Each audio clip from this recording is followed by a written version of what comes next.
Գրոհի արդյունքում հին թաղեր և խծաբերդ գյուղերը անցել են ադրբեջանցիների հսկողության տակ։ Այդ հատվածում քաղաքացիական բնակչություն չի եղել, պաշտպանության բանակի 6 զինծառայող է վիրավորվել։ Տեղեկությունները այլ տուժածների մասին ճշտվում են, քանի որ տեղանքը առայժմ անմատչելի է։ Թե ինչու խաղաղապահները մինչև շաբաթ օրը չէին տեղակայվել խծաբերդ հին թաղեր հատվածում, առանձին քննարկման թեմա է։ Հիմա խաղաղապահները այնտեղ են, իսկ իրենց պատասխանատվության գոտու նոր հրապարակած և թարմացված քարտեզում ներառված է արդեն նաև խծաբերդ թաղավարտ գյուղերի շրջակա տարածքը։ Սա նշանակում է, որ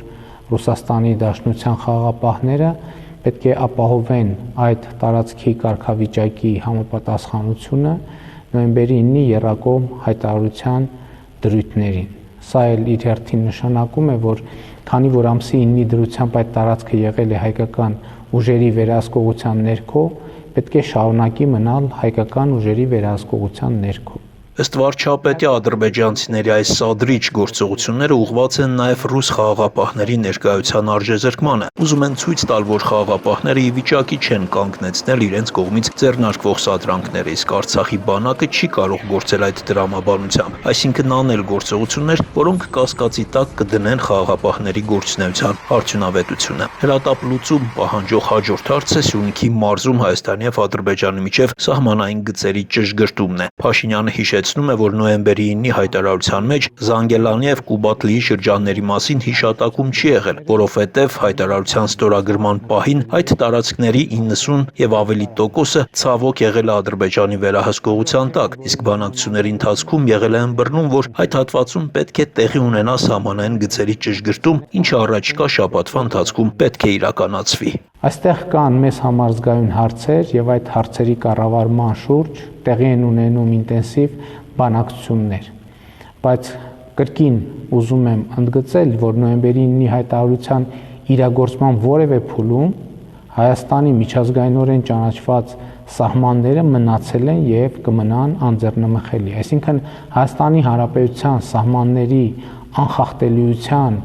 սկզբունքը որևէ կերպ չի կարող կասկածի տակ դրվել։ Բայց այս չլուծված հարցերը պետք է լուծել հանդարտ աշխատանքով։ Այսօր տեղի ունեցող գործընթացները ըստ վարչապետի շատերը փորձում են օգտագործել նեղ քաղաքական նպատակներով։ Վարչապետը համոզված է, որ ապատեղեկատվության հսկայական հոսքեր են դրվել շարժման մեջ, դրանց մեծ մասը կառավարվում է արտերկրից եւ չի բացառվում դրանց առնչությունը օտարերկրյա հատուկ ծառայություններին։ Փաշինյանը օրինակ է բերում, թե առավոտյան լրահոսից կարող էր տպավորություն ստեղծվել, որ ողջ գիշեր Սյունիքի մարզում մարտական գործողություն են ընթացել, մինչդեռ գիշերը անցել է հանգիստ։ Հաջորդ թեման գերիների խնդրին է առնչվում։ Վարչապետի խոսքերով ընդհուպ մոտեցել ենք գերիների փոխանակման, մեր գերիների վերադարձի գործընթացի մեկնարկին։ Շատ շուտով մենք սպասում ենք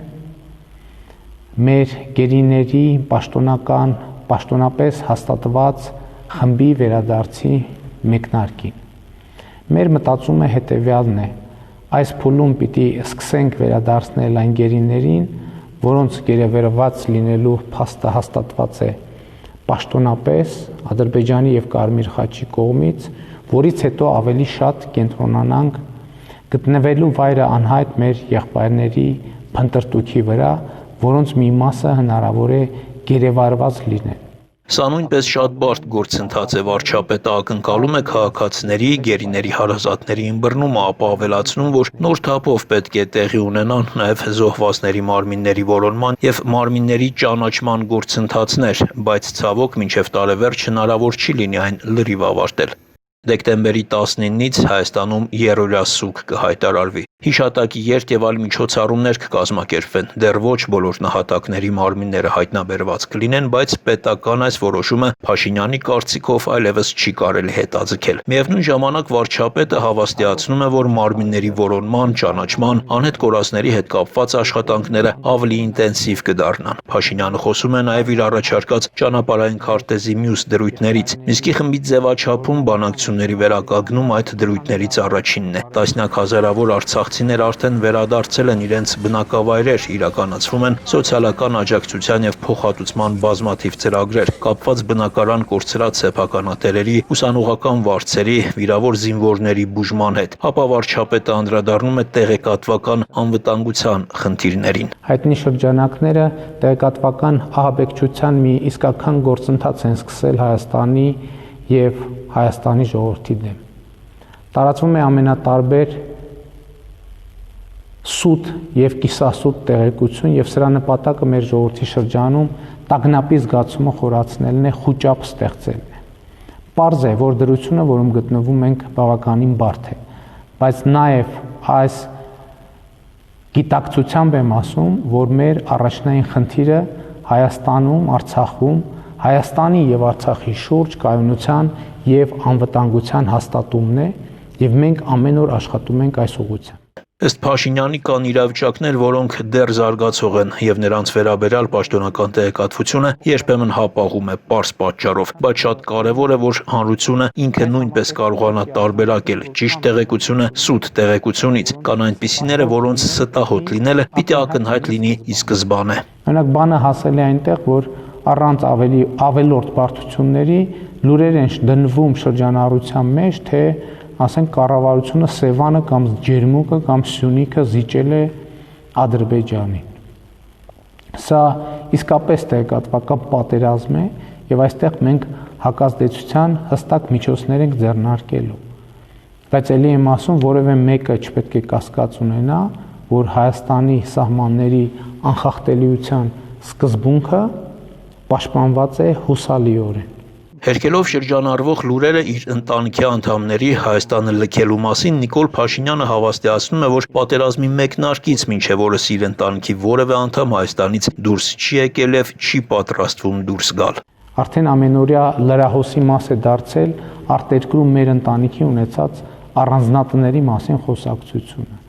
Եվ սա ոմանք դարձրել են իրենց պայքարի հիմնական գործիք։ Մինչդեռ պիտի իմանաք, որ միակ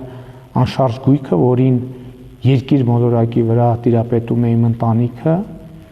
Երևանի Շենգավիթ վարչական շրջանում գտնվող բոլորիդ հայտնի բնակարանն է։ Խոսել է վարչապետը նաև հրաժարականի մասին շրջանառվող լուրերից, ընդգծելով, որ կարող է հրաժարական տալ միայն ժողովրդի կամ արտահայտման հավաստի արդյունքների հիման վրա։ Քանի դեռ նման կամ արտահայտություն տեղի չի ունեցել, շարունակելու եմ կատարել վարչապետի իմ գործառույթները եւ պարտավորվել եմ դա անել շիտակ ու ազնիվ։ Շանթ հեռուստաընկերություն, Հորիզոն։